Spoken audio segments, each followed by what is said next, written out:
Welcome to Kings Talk with Joe Jordan. I'm your host, Joe Jordan, and the Sacramento Kings won their second game in a row against the Utah Jazz, 113-96. So we're going to recap that game real quick. They won as expected. We were the favorites, obviously. Two-game winning streak. We lost to two good teams, Timberwolves and the Lakers, and turned around and beat two teams that no one expects to be competing for the playoffs. But I thought that it was a good game. They took care of business. I felt like early on, I feel like this game it showed how the chemistry is kind of building with DeRozan. The ball movement today, I feel like was really good.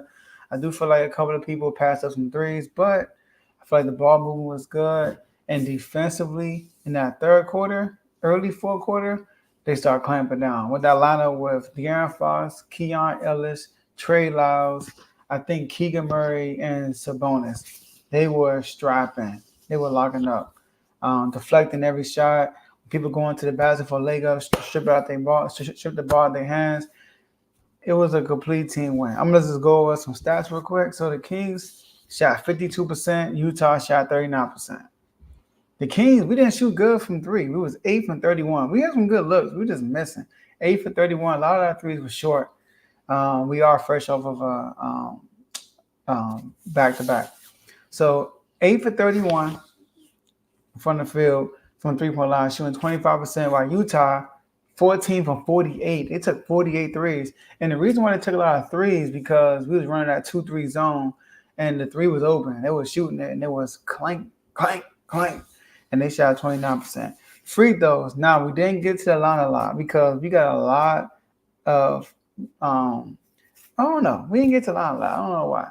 We were 9 for 14, which we got to do better. We were 64%. DeRozan. I'm going to go through everybody's stats, but off the top of my head, I know DeRozan missed a free throw. I think Sabonis missed one. I think Malik missed one too. So 64% going to cut it. We got to do a better job than that. But and getting to the line 14 times is not enough. The Utah Jazz shot 12 and 14, so we shot the same amount of free throws. We won the rebound department with 49 and 42. We only had 9 offensive rebounds. We're trying to be more in that. Keegan Murray had a huge offensive rebound. Like I said, he's been doing a great job in that department. But we were out offensive rebounded 12 to 9. So Utah had 12, we had 9. Steals, we had 9, but it felt like a lot more. Now they said 9 blocks. You know when somebody is shooting it and you swat their hand, they consider it as a block. We had a lot of those. So we had 9 steals and 9 blocks, and we forced 17 turnovers. And we only had points. We had 17 turnovers, and we scored 24 points off of turnovers, and we only had 10 fast break points. But points in the paint, we dominated 58 to 31. So we dominated that game. Largest lead was 27. So we basically dominated that game. Like I said, it's Utah. Not a lot to expect from Utah. We don't expect Utah to be a playoff team. But this is good for the new addition with DeMar DeRozan. It's good to stack up these wins while looking good. You know, they look good today. Like I said. They did have some lazy, they had some turnovers. We turned the ball over 12 times. You know, we could do better than that. You know, but for the most part, the ball movement was good. It's a lot of unselfishness there, which I like. And like I said, defensively, the intensity picked up. We kept our hands active, and we were getting a lot of deflections and steals and blocks. All right, but Malik did have a block on. I forgot who, John Collins, I think, came from behind and blocked it. And Trey Lyles, that alley-oop Malik Monk tried to give to you, he blew a tire. That was crazy. Keegan Murray got their offensive rebound and put it back up. But let's go through these stats. The player of the game, I would say, is Domantas Sabonis. Sabonis was the player of the game. He was 13 from 18 from the field with 28 points. 1 for 2 from the 3-point line. I still think Sabonis should shoot the 3 more. A lot of times he pump and go. Shoot it. I just want you to shoot it. I want Sabonis shooting 4 to 5 threes a game because he be open. And then he shoot 5 threes and make 2. I can live with that. I can literally live with that. He had 11 rebounds, 4 assists. And how many turnovers? Yeah, I think he had a good amount of turnovers. He had 3 turnovers. He had 1 turnover. He tried to throw behind his back to the corner.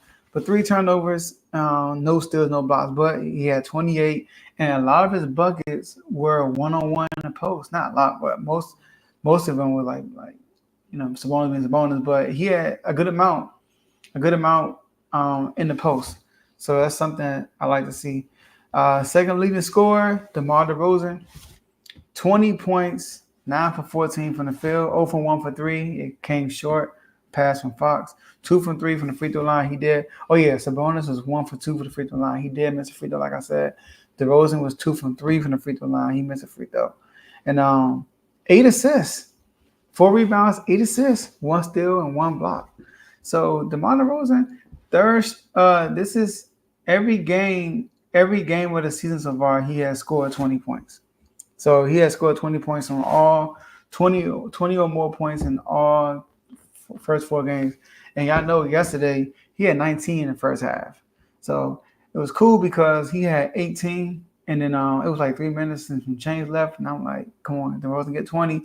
He got the ball top of the key, pump, hit an and one, 2-point mid-range jump shot. Missed a free throw, but he got the 20. That's how he got the 20 points.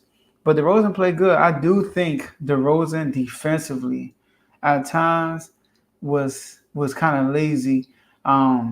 That run the Kings had defensively, DeRozan wasn't on the floor.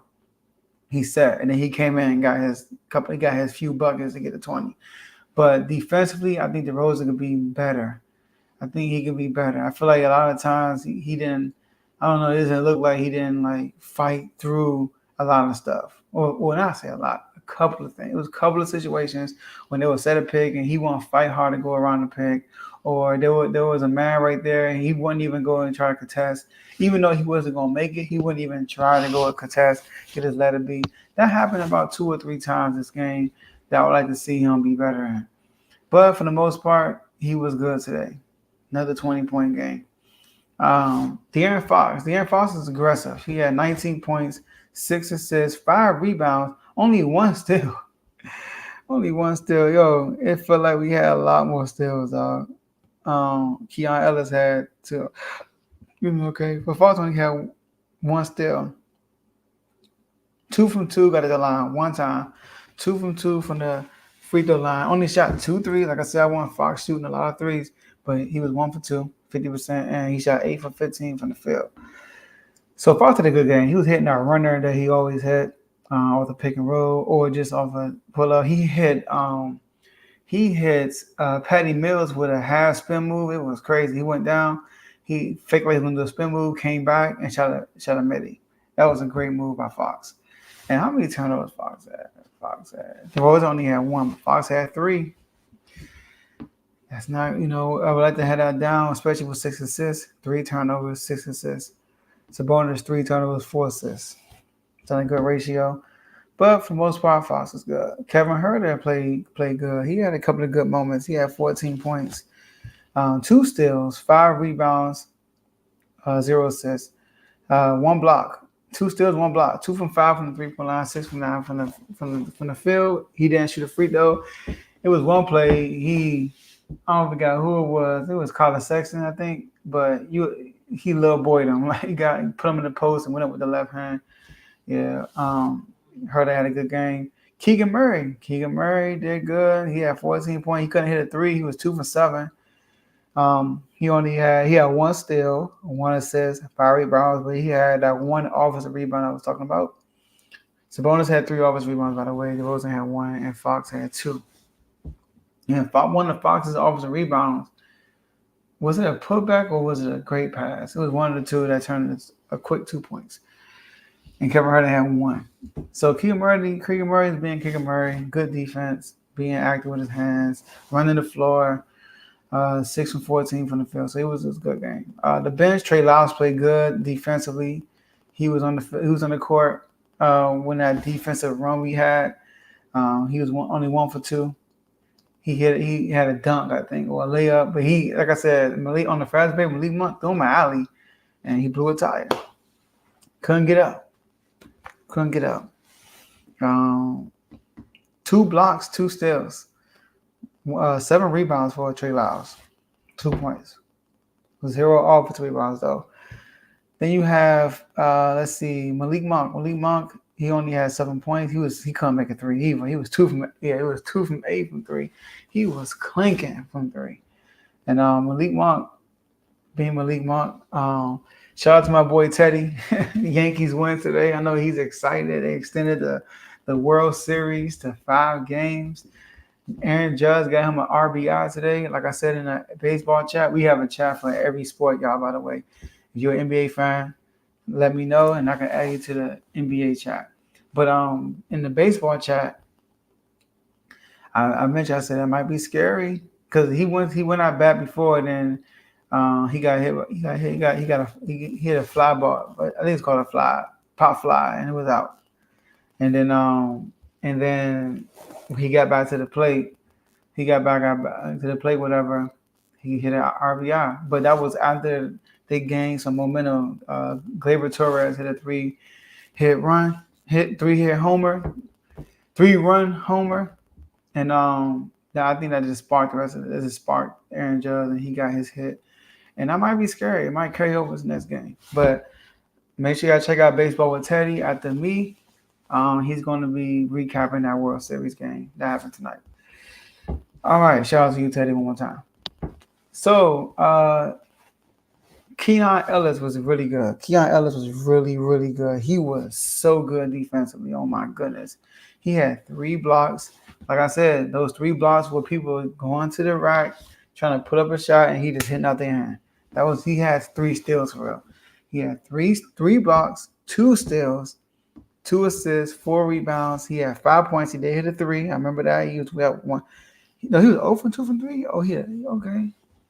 He was 2 from 4. He had a putback. That's what he had. Oh my goodness. He had a putback. So that was big. He's 1 for 2 from the free throw line, but only played 17 minutes and had 3 blocks and 2 steals, which is 5 stocks. Keon, man, like I said, I like Keon when he's on the floor, especially with him, Malik Monk. It was him, Malik, De'Aaron Fox, Trey Lyles, and Keegan. I don't think Sabonis was on the floor at that time. And Keegan. So they defensively, they locked up. They locked up defensively. So yeah, man. I mean, it was a good game.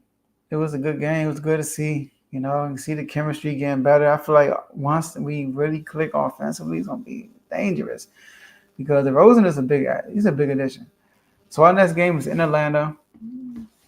It's in Atlanta on Friday. So we don't play Wednesday or Thursday. And then we back out on Friday in Atlanta. So it's going to be an early game. An early game by 7:30. Atlanta's right now also 2-2. They won their first 2 games and they lost their last 2. They lost to the Wizards and OKC. So far, Trae Young is being Trae Young. Trae Young is averaging 26 points, 10 assists, and 5 rebounds, 1.5 steals. So, but he having 6.5 turnovers. Being Trae Young, you know. Danielle Hunter. I said Danielle Hunter. Travis. No, hold on. Is it Danielle? Is it DeAndre? Sorry, y'all. I'm on the East Coast. It's 12:05 where I'm at. DeAndre Hunter. I said Danielle Hunter. I'm thinking about football. He averaged 18. So I remember 2 years ago when the Kings were lighting the beam for the first time. We went to Atlanta, and that was a big game. We went to Atlanta after we played Boston. We was on a hot run, and we lost to Boston. Then we lost to Atlanta. And I remember DeJounte Murray got a steal on De'Aaron Fox at the end of the game. He got a steal. So that was when Fox was Mr. Clutch. So but last year I think we beat them. I think we beat them last year in Atlanta. I keep saying Atlanta. In Atlanta. So I think we should win this game. Obviously, we should be the favorite, obviously, but I think we will win this game. But Atlanta is a high-paced, high-scoring team. Now look at their schedule. Like the points they scored this year so far, 120 to 116, 125 to 120. They lost 128 to 104 to OKC, and 121 119. So they high-scoring team. But we got to get this up. So the Kings, great job, man. Great win, 2-2. Let's make it 3-2. So that's all I have for y'all today. And I'll see y'all Friday at the next episode on Kings Talk.